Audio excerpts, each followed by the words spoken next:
Hey everybody, it's me Edward Jones, back with a new video. Right now I'm just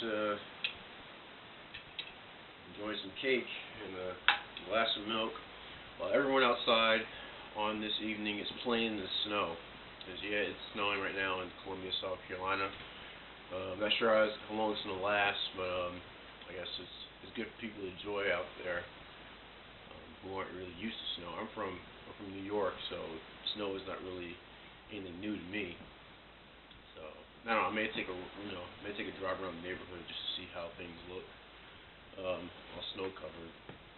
But anywho, this video is about this old saying that I've heard since high school when I would talk to friends about zombies. Because that was a big interest of mine in high school. To be honest, what if there were zombies? And I've always heard this.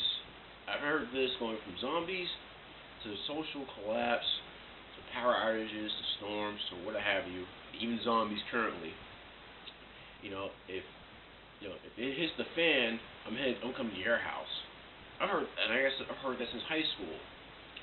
I didn't really give them much thought to it. I always ask myself, why my house? And I know a lot of people out there who prep. They get the sense that someone they haven't prepped, so they're gonna want to come to their friends who have a whole bunch of supplies and take advantage of the situation.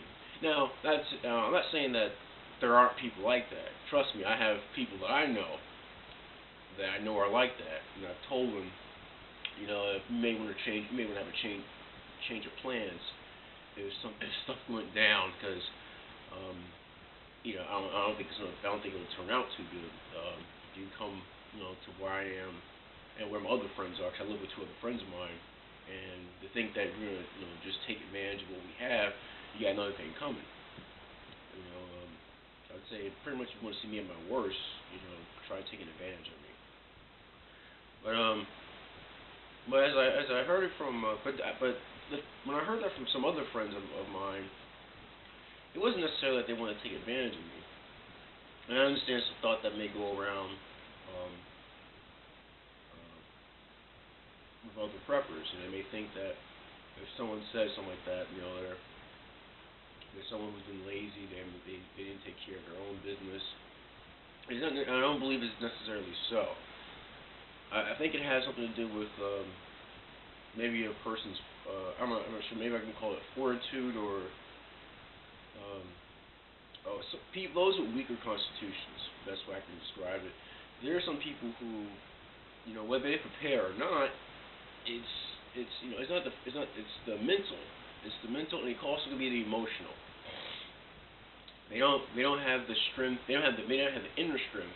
Even when all the supplies are around them, they may not have the inner strength to make it alone. And so they would want to team up with someone who can give them some sort of someone they can somewhat lean on to. Not necessarily be a burden to. I mean, they could be a small burden, but not necessarily be take advantage of those who have prepared, but more so those who have a certain inner strength that they don't have. So, I have a friend that I have a friend like that. They told me, they would want to be on my side should things go down. They were hope that I would welcome them.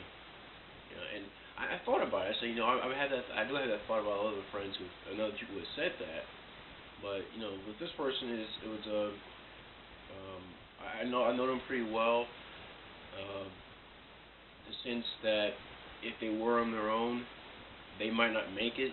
Like I said before, it's not necessarily because they don't have the preps, they don't have the the gear or the food stored or anything like that. But I think it's just something on the inside. Actually, I know a few people like that. They don't have it on the inside, and they may find themselves in a situation where if they don't want to be alone, it would bother them greatly to be alone, because when things are out of control, it can kind of frighten them. And I'm pretty sure the other preppers who watch this video, even non-preppers, you may know someone like that. You may be like that yourself.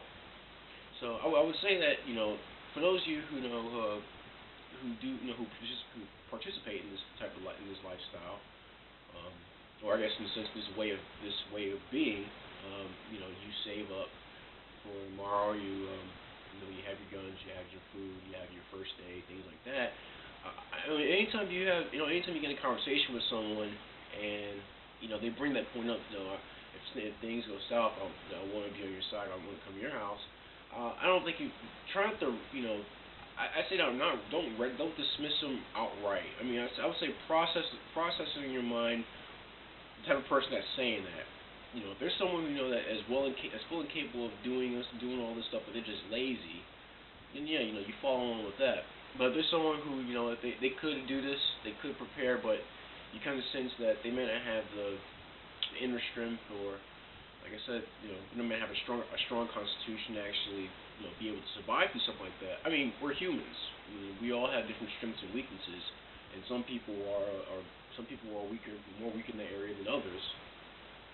Then I would say that could be something that you may want to consider. You may want to think about. Maybe if let's say this person does come to my doorstep, knowing the kind of person they are, would I turn them away? You could take them in, but you have your guidelines and everything. I kind of in a sense see it as a child coming to your doorstep, or approaching you and asking for help.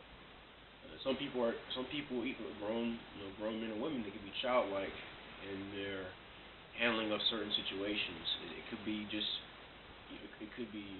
go over their head so much that they don't know an appropriate way of responding to it, and so they kind of go towards whatever offers the best security to them.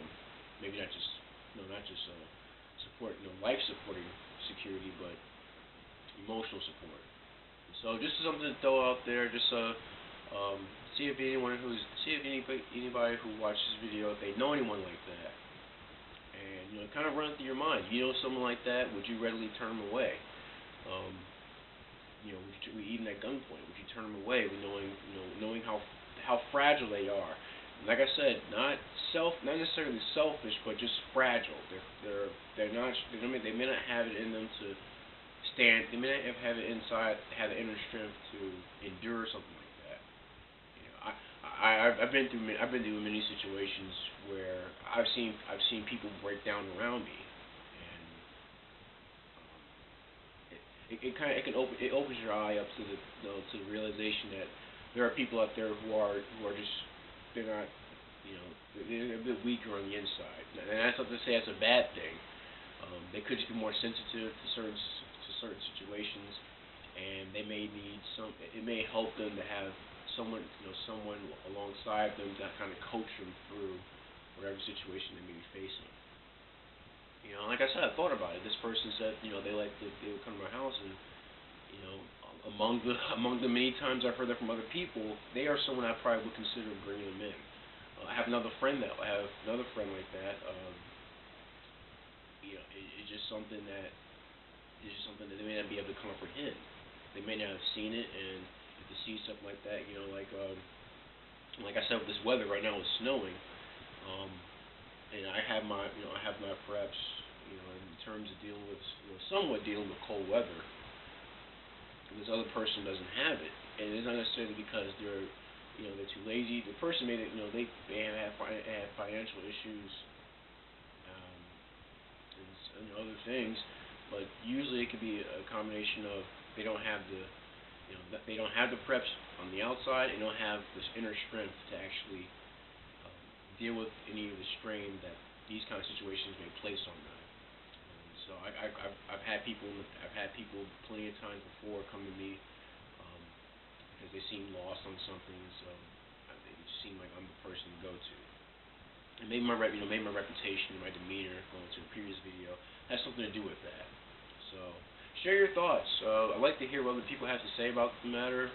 Do you think it's a combination of selfishness, of laziness, or weak inner strength, or could it just be weak inner strength and other things may not really come into play?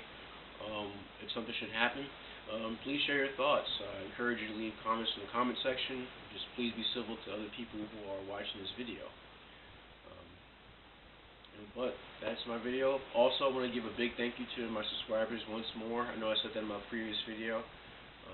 I knew some. I kind of chuckled to myself when my little number of subscribers went past 5. When it was at 556. So I thought that was pretty cool.